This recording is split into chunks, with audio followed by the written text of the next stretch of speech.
Jalan di pekan ini lengang. Deretan rumah kedai di kiri dan kanan kebanyakannya ditutup.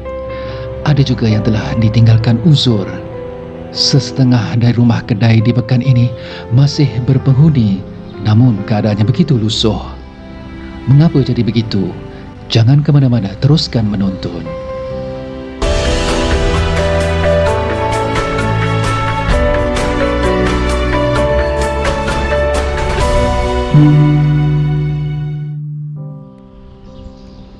Pekan Si Putih salah satu antara beberapa pekan lama yang masih wujud di negeri Perak. Namun kewujudannya kini sungguh jauh berbeza jika dibandingkan pada era zamannya.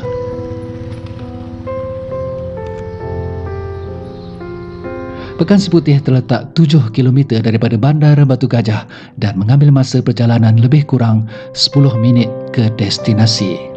Bangunan rumah kedai yang terdapat di pekan ini dibina sebelum Perang Dunia Kedua lagi. Ianya sama dengan binaan rumah-rumah kedai lama yang banyak terdapat di pekan-pekan lama sekitar negeri Perak.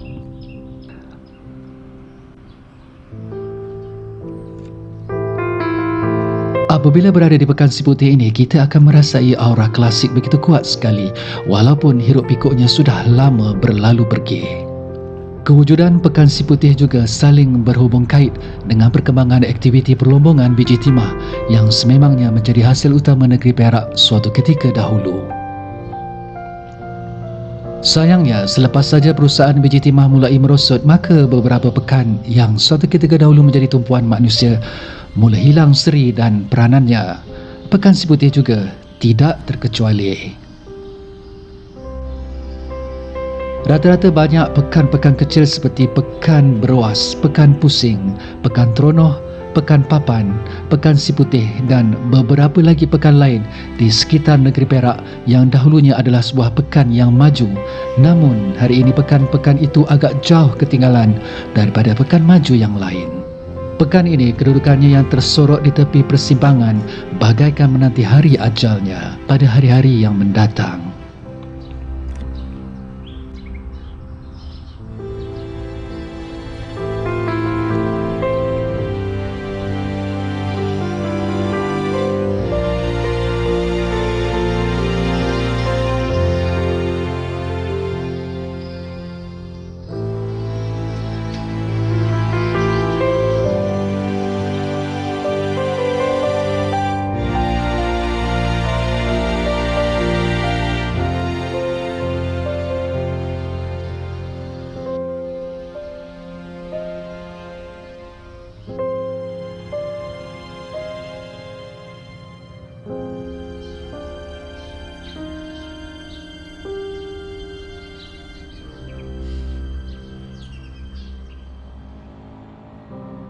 Sebagai mengambil contoh di Pekan Si Putih ini, jalan asal melalui Pekan Si Putih dari Ipoh terpecah di hujungnya. Satu menghala ke Teronoh dan satu lagi menghala ke Parit. Apabila pembangunan jalan bypass dan jejambat baru dibina berhampiran Pekan Si Putih dari Ipoh ke Parit dan dari Ipoh ke Teronoh hingga ke Lumut, maka laluan ke Si Putih sudah tidak wujud lagi.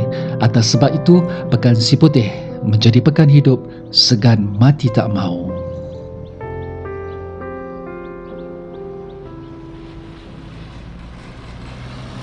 Dahulu Pekan Si Putih mempunyai sebuah balai polis yang diperbuat daripada kayu, namun balai polis tersebut sudah dirobohkan dan berpindah ke Pekan Pusing.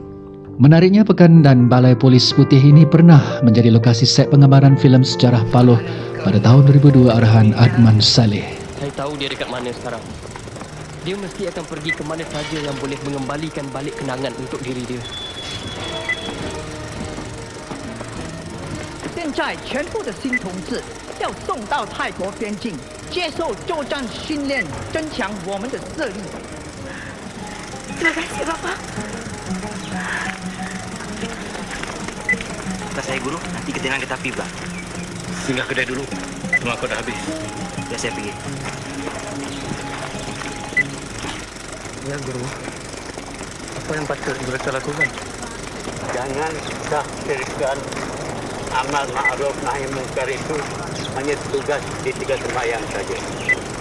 Mencari nafkah halal juga adalah tanggungjawab kita. Asalkan dia lakukan dengan perjuangan dan pengorbanan. Melihat lebih dekat di deretan rumah kedai Pekan Siputih ini sangat sepi dan sayu. Apa tidaknya, kebanyakan rumah kedai sudah tidak berpenghuni dan ditinggalkan oleh tuan punya bangunan. Perkara ini berlaku mungkin disebabkan faktor ekonomi setempat yang tidak membantu perniagaan di pekan tersebut. Penghijrahan anak-anak muda ke bandar besar dan tidak tinggal di situ bagi meneruskan legasi juga melemahkan lagi keadaan. Malah pengguna jalan raya sudah tidak melalui Pekan Siputih turut merencatkan lagi kedudukannya sebagai lokasi persinggahan. Hanya ada 2 atau 3 rumah kedai yang masih berpenghuni, termasuk sebuah kedai runcit yang masih beroperasi perniagaannya. Kedai runcit ini masih mendapat pelanggan tetap daripada penduduk setempat di sekitar Pekan Siputih yang membeli barang keperluan harian. Dahulunya di hujung deretan rumah kedai ini terdapat sebuah kedai kopi, namun kini kedai tersebut turut lenyap dan sunyi, tiada lagi sembang kopi di dalamnya.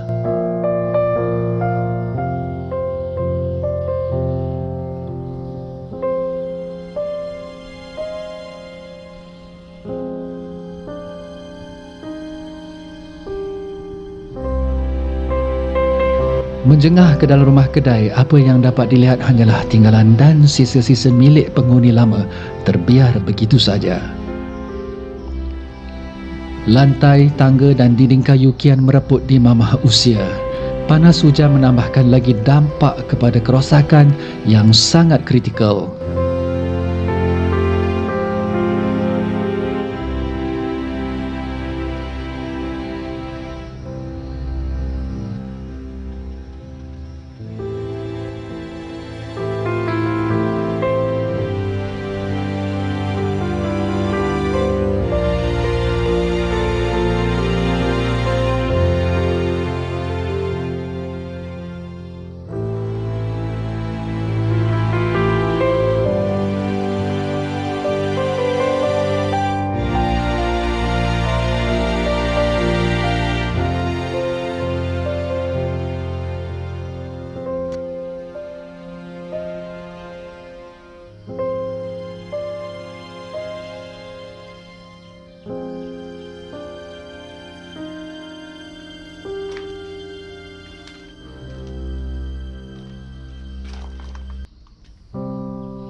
Bukan itu sahaja, tumbuhan meliar kian menular di mana-mana menjadikan pemandangan di persekitarannya sangat menyakitkan.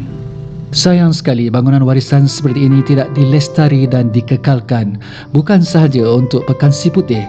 Pekan-pekan lain yang hampir senasib dengannya memerlukan suntikan hayat untuk terus hidup selari dengan perubahan masa dan zaman.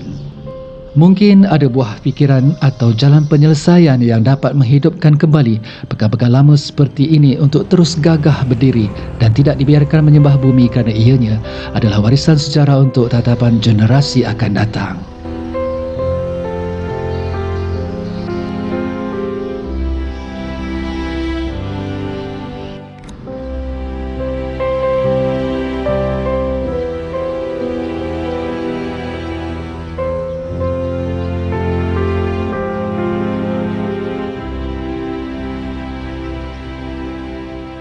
Okey, cukup sampai di sini saja. Terima kasih kerana sudi menonton dan jangan lupa hiasi peribadi anda dengan kebaikan. Jumpa lagi di lain episod. Assalamualaikum. Bye-bye.